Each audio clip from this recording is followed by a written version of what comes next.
All right, day 87, almost day 90, man. Time is flying like crazy. All right, so if you're watching this is the journey of 0 to 1 billion. It's basically just me documenting myself building my business. The goal 0 to 1 billion, and business model is buying businesses, QLA, LBOs, or leverage buyouts. If you don't know, leverage buyouts is basically where you buy a business using leverage as in debt. Anyways, I'm not gonna get too much into it. I usually talk about what I did in my day, every day, and right now it's 2:33 a.m. Friday night, December 30th. Super crazy. Year's almost gone. And yeah, man, a lot of reflecting that I've been doing. All right, so today was a successful day. I don't know why I'm not flowing. All right, today a bunch of stuff happened. I just finished working out, and today, guys, I really did not want to work out. I really did not. Like, I didn't work out yesterday. Today would have been 2 days in a row where I didn't work out. So, and I was like, it's okay if I don't work out, because I was busy until like 12ish, around 12. So I was like, if I start working out right now, I'm gonna sleep at like 2. Right now it's 2:30. I still haven't made the video. So I was like, do I want sleep or do I want to work out? And I decided to work out, man. I saw a video / picture of some jacked people, and I was like, I want that. I need that, man. Like, let's not slack. Let's not like go the other way. Because it's not like if I don't work out, I'm neutral. You're either getting worse or you're getting better. You're not in between. There's no purgatory, really. Most things are just binary. You either did it or you didn't. You either are fat or you're either healthy or unhealthy. That's what I mean. But yeah, we got the workout in. And today, guys, I talked to 3 interested sellers, people who are interested in selling their business. 3 like real sellers. And I'm getting to the point right now where my pipeline is getting like filled up. I probably have somewhere around 20 interested sellers in like my pipeline. And I kind of looked back today, like I've just been working, putting my head down, not worrying about a lot of things, just focusing on the task at hand. And today I kind of looked back for a second and I was like, dude, my pipeline's getting full. Like, how did this even happen? And I look back and I've only been like doing outreach for like 2 weeks, but I've done somewhere around 700-800 calls and cold emails, LinkedIn. And they say that it only takes 2,000 cold calls to do a deal. So therefore, 2,000 cold calls to become a millionaire, or a short millionaire, like almost a millionaire. Second deal, second business that you buy, you're a millionaire for sure, easily. So if you have 20, 40 people in your pipeline, man, like you have a high likelihood you'd probably buy 2, right? I hear that 1 out of every 3 deals that you look into, you're gonna buy 1 out of 3. So I'm expecting certain kind of projections. I'm not worried about failing. I'm not scared of failing. I'm taking the fearless mentality. That's really where I'm at. And I've only been doing cold calls for like 2 weeks, man. Or I've only been doing outreach for 2 weeks. It's crazy. But like I've been working consistently. And the 2 weeks, man, we went to jail, got out of jail. You got the holidays, and now it's about to be January 1st. And these are all days where like people don't want to work. Like, you can't like outreach them. Like if I do 100 cold calls on Christmas, no one's answering. And if someone answers, it's not going to be a decision maker. You know what I mean? Same thing January 1st. Like everyone the night before got hella drunk. The next day they're going to be hungover and they're not going to be working. For sure they're not. But I want to work. You need to answer my phone call, man. But yeah, let me talk a little bit about the sellers I talked to today. These are like interested sellers, like you can kind of tell.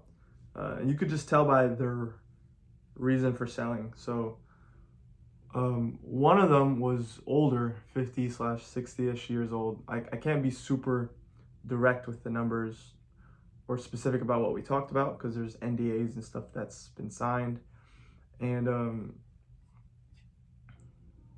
let me pick the right song real quick. So yeah, so 50 to 60 years old. He had cancer and he wanted to sell his business to pay for medical bills and to give something like a little something for his kids. So that's one of them. And let me see my notes because I talked to three of them. That dude,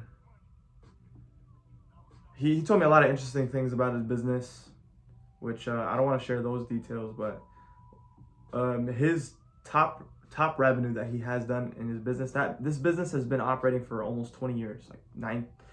I'm not gonna be exact on how many years it's been, but 20-ish years it's been operating, and it has about 1.7 million in revenue annually. Revenue, not profit, revenue. So it does fluctuate. Like the revenue every year is gonna fluctuate, but somewhere around there. And super interested seller. I'm trying to pull the trigger on it. We're doing the NDAs. I'm gonna look at the numbers, etc. But bro, 1.7 million revenue. You know, I'm not buying a business unless it makes at least 20% margins, because I'd be considered like a new operator. So there's gonna be a lot of mistakes, stuff like that. I need room for mistakes. You know, I don't want to be underwater. I need 20% margins, minimum 20%. Ideally even more, 30, 40%. So we'll see what kind of margins we have. But usually a purchase price on these businesses, maybe not in the sector that I'm in, but oftentimes the revenue and the purchase price is going to be almost like right around the same target. So if they do 1.7 million revenue on average over the past 3 years, then I'd probably, the multiple will be somewhere around 1.7 mil. So I'll buy it for 1.7. That's what I'm trying to say. Or maybe a little bit less than 1.7. It might be like 1.2, 1.4, you know, something like that. Almost the same amount of revenue. Especially in the range I'm playing in, like 1 to 5 million range. So that's pretty cool. Another guy I talked to, his business was doing somewhere between 2 to 2.4 mil in revenue. Also super interested seller, been operating for, I think it was somewhere around 10 years, okay? So it's been operating for a good while. And the only problem with this business is he told me it has like 10%-ish margins, and that's because it's actually a franchise business. And I'm not a believer in the franchise model, guys, because as you can see, the margins are like razor thin. Like you could be making insane money, but the money you actually keep in your pocket's like this much. And that's because, you know, the big corporation that actually owns the brand and all that stuff, etc., like the franchise, they make most of the money. They do. They're basically employing really good employees. Like, look, if you have a really great company that you could duplicate across the country or across the world, like 7-Eleven, McDonald's, any kind of franchise, even like AT&T has franchises. There's all types of franchises, right? But for you to acquire and find good employees, it costs you a lot of money to find them. Let's say it costs you $100,000 to find a good employee, and then it costs you another 100 to actually start up like the new store or whatever, right? The franchise model is insane because they're basically telling you, man, like, look, if you're willing to be a good employee and not fail, then you'll basically get a cut of the business that you'll run for us, which is like managerial fees. Like a lot of managers have like equity stakes. It's very similar to a really good manager. You know what I mean? So I'll give you 10% margins on the business, for example. Because they know, like they calculate it. Like they know, okay, my business, if I duplicate it, will make 20 to 30 to 40% margin. I want to keep 20%, or I want to keep half the profit if I franchise it. So I know this guy could only make 10 to 20% max. Like they know their numbers really well, is what I'm saying. So not only are they offering for people to copy their business, everyone wants to copy a business. There's so many people that copy businesses. So if you think about it, franchise model is so smart because there's already people out there trying to copy. There's already a market for that. So you're allowing people to copy, and the amount of money you spend for acquiring a good employee actually diminishes because now they have to pay $20,000 out of pocket, $100,000 out of pocket just to start up the franchise. So it's an insane model if you think about it. If you have a franchise, an insane model for the company that owns the franchise, not for the person doing it. The person doing it is doing a lot of work he's bringing so much value that doesn't equate to the amount of money he's making. That's the way I see it. So those are the two sellers, and then the third guy, I don't remember how much revenue he was. He was doing like 100 grand a month or something like that. So he's in the millions as well. And he's also old, looking to retire, close to 60. And these are all people that I'm speaking with right now. And then there's others as well that I need to follow up with. And then now I'm like in between following up versus doing outreach. The name of the game is the outreach, man. Like, no one wants to do the outreach. It's like the moat. I kind of hesitate talking about all those kind of details, especially like outreach and everything, because guys, you're seeing all this live. Like I'm taking a huge risk by making these videos. If you think about it, like what if someone's directly just copying exactly what I'm doing step by step? I've seen someone's comment that said that actually. I'm not showing specifically how I'm doing like everything, but you guys are getting a good idea of it. But honestly, most people, they'll hear something good and they'll hear a good idea and they won't do anything about it. So I'm not too worried. But these are some of the sellers I've been talking to.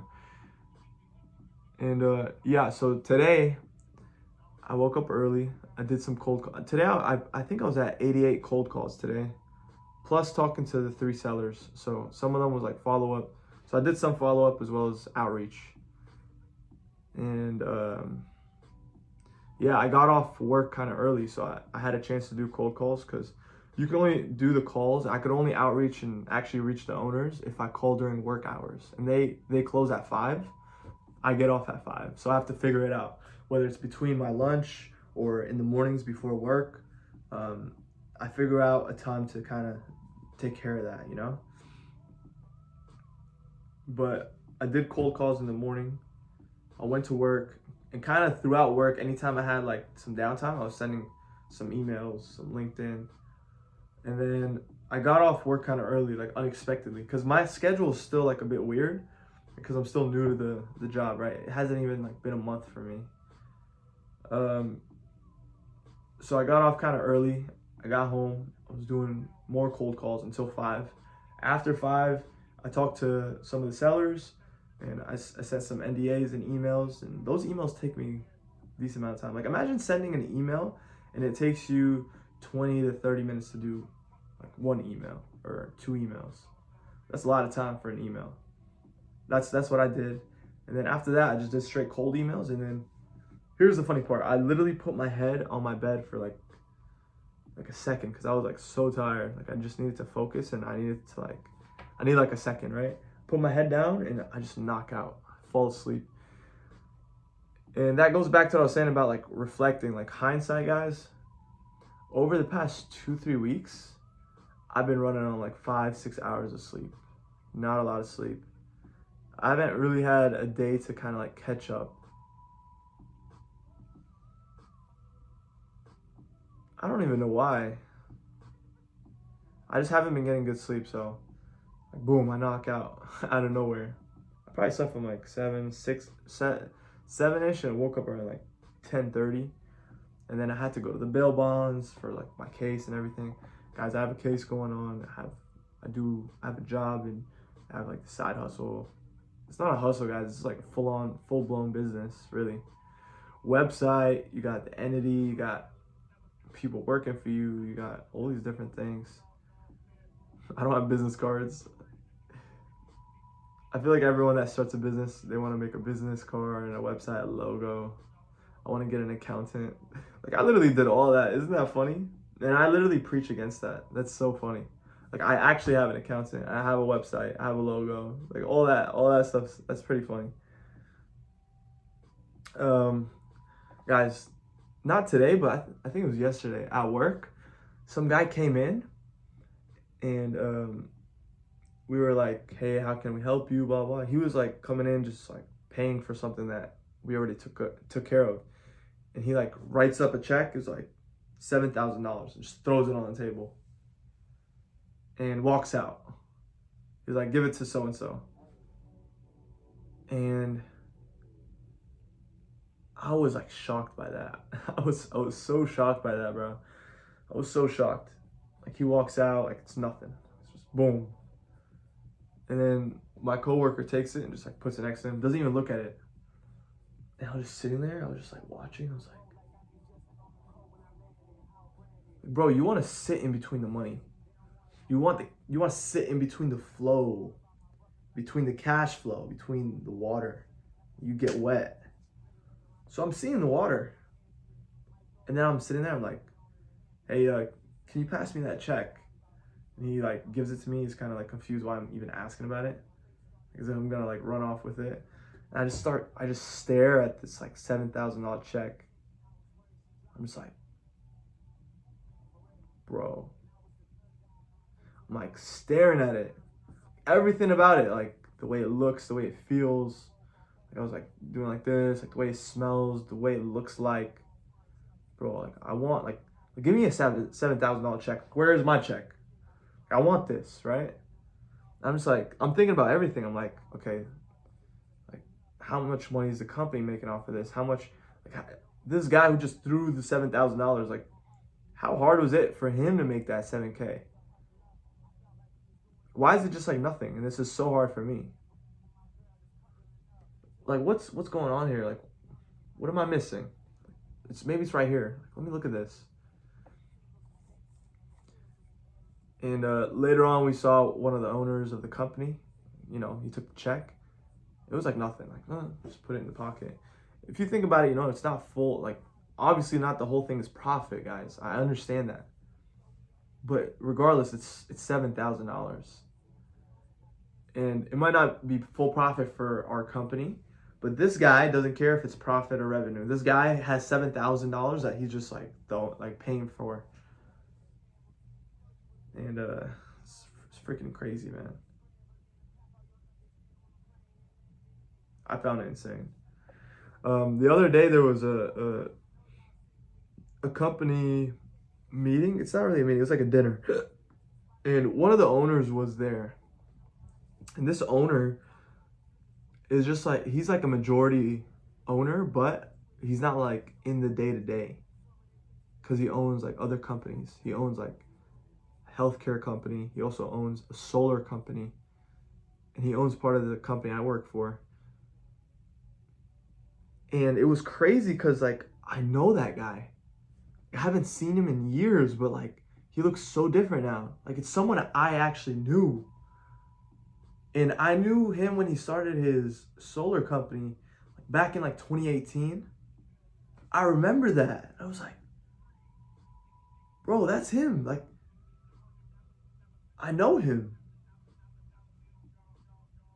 How are you rich? Like, what the hell? Like, what did you do? Like, what's going on? Wait, like, how rich are you? Like, bro, this dude he's not only rich, but he's young. And he's definitely worth over like 100 M's.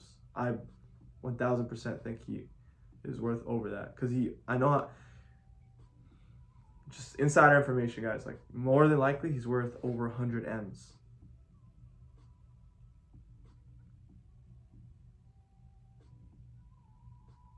That's crazy, man. And at some point in business, when it's so like, you don't understand the game, you just start doing acquisitions. And I see it everywhere. Like, even him, like he bought into a piece of the company I work for. He bought a healthcare company. He has a solar company.